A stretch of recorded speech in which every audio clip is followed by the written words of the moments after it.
Diqqat, mart oyi pensiyasini kutayotgan o'zbek pensionerlari uchun bugun ajoyib yangilik e'lon qilindi. Barcha O'zbekiston fuqarolariga ushbu xushxabarni tezda yetkazing. Assalomu alaykum, hurmatli tomoshabinlar. So'nggi va dolzarb xabarlarni o'tkazib yubormaslik uchun hoziroq like tugmachasini bosib, kanalimizga obuna bo'lib qo'yishni unutmang. Diqqat qiling, pensiya yoshiga yetgan shaxslarga jamg'arilgan pensiya avtomatik to'lab beriladi. O'tgan yili O'zbekistonda pensiya yoshiga to'lgan shaxslarga u murojaat qilmasa ham pensiya tayinlanishi belgilangan edi. 2026-yilgi davlat dasturiga ko'ra pensiya yoshiga yetgan shaxslarga jamg'arib borilgan pensiya hisob varaqalaridagi mablag'lar ham avtomatik to'lab berilishi tartibi yo'lga qo'yiladi. 1 dekabrdan boshlab pensiya miqdorini oldindan aniqlash xizmati joriy etilishi kerak. Ya'ni endilikda O'zbekistonda pensiya yoshiga yetgan shaxslarga shaxsiy jamg'arib borilgan pensiya va varaqalardagi mablag'lar shaxsning murojaatisiz proaktiv tarzda vakolatli organlarning tashabbusi asosida to'lanadi.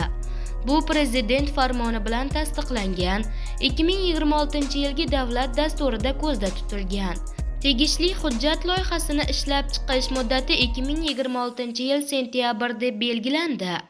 Hujjatda shuningdek davlat oliy ta'lim muassasalariga o'qishga qabul qilingan quyidagi toifadagi talabalarga ularning murojaatisiz talabalar turar joyga qabul qilinganligi bo'yicha yo'llanma ham berilishi nazarda tutilgan.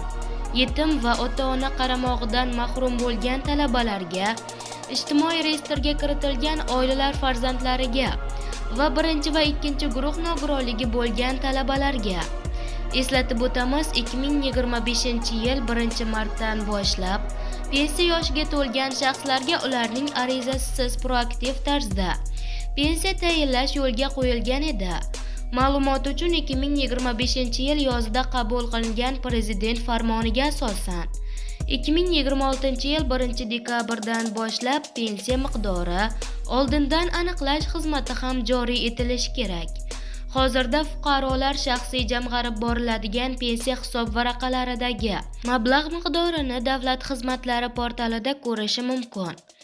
Avvalroq Davlat xizmatlari portalida va ilovasida pensiyani naqd shaklga fuqaroning o'zi o'tkazish xizmati ham ishga tushgan edi, deyiladi ma'lumotda. Hurmatli tomoshabin, xabarlarimiz YouTube'da keng tarqalib barcha fuqarolarga yetib borishlik tugmachasini bosib qo'yishni unutmang.